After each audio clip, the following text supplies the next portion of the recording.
Good morning, BroncBusters. So we just finished up doing an 1.5 inch body lift with our body lift filler pieces at Bronco Outfitters here in Houston, Texas, and got through with Al and with Arnie.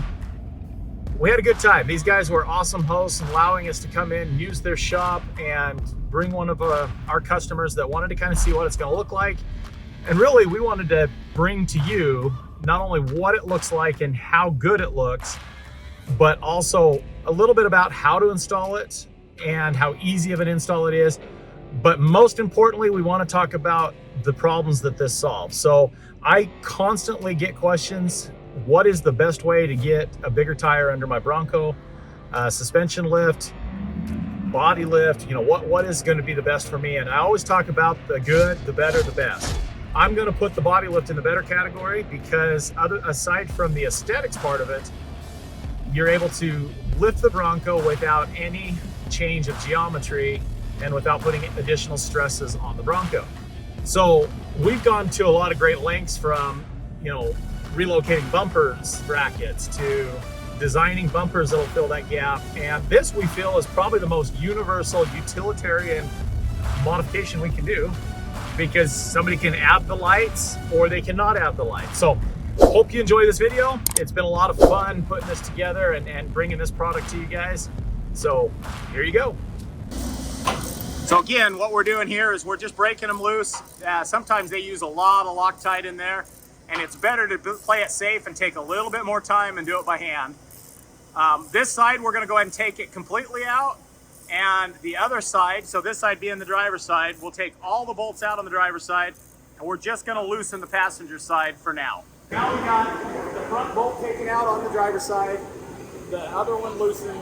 We're just gonna go ahead and take all of these out and loosen the other side, and then we'll be ready to install the parts.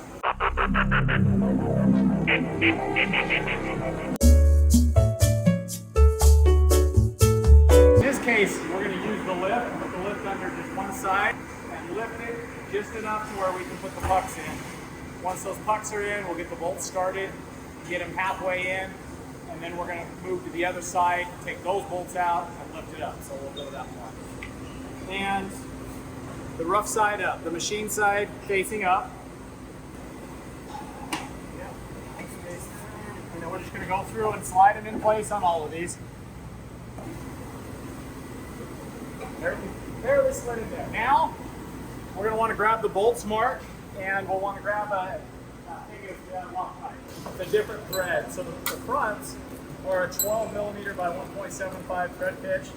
All the rears are a 13 millimeter by 1.75.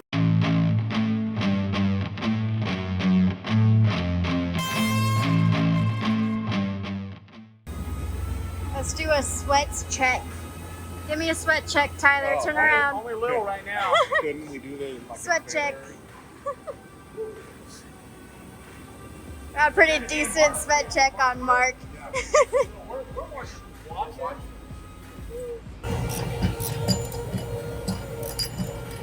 Okay, so we're gonna go to 70 foot-pounds on these bolts.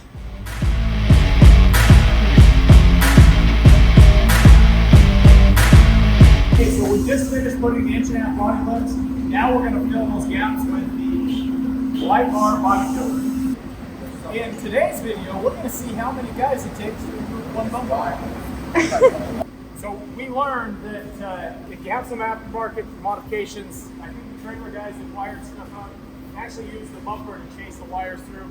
Not really the best application, so we had to kind of pull everything apart, and we're going to round it back through here, because on an off-road vehicle, you're going to want to be able to pull your bumper off, do some modifications, change out your bumper, and not have the wires running.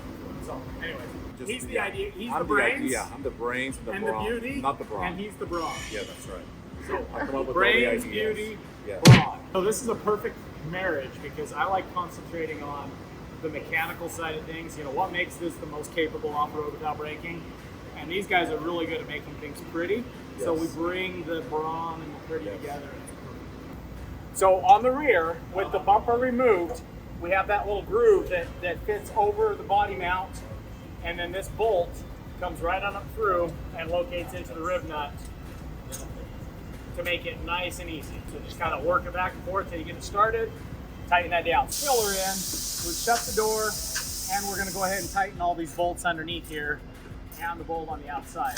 Okay, so we're going ahead and have these brackets on. This, of course, is a left bracket.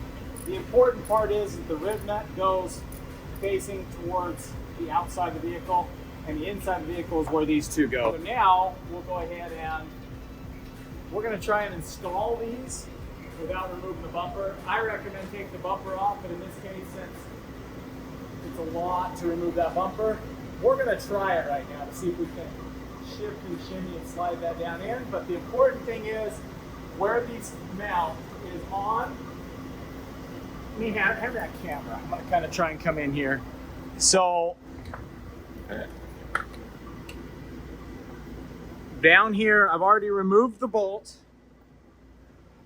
Here's the bolt, and here's where it removes from, is down here on this lower bracket.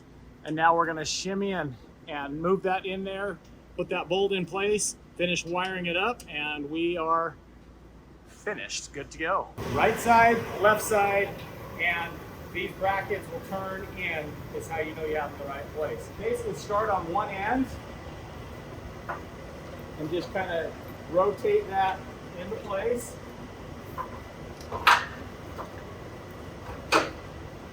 Boom. Like that. Very It fits and slides in really nicely if you do it that way.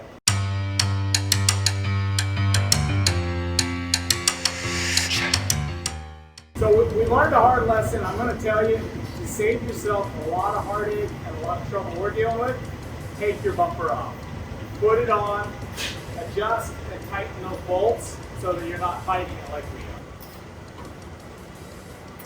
I love it, Tyler.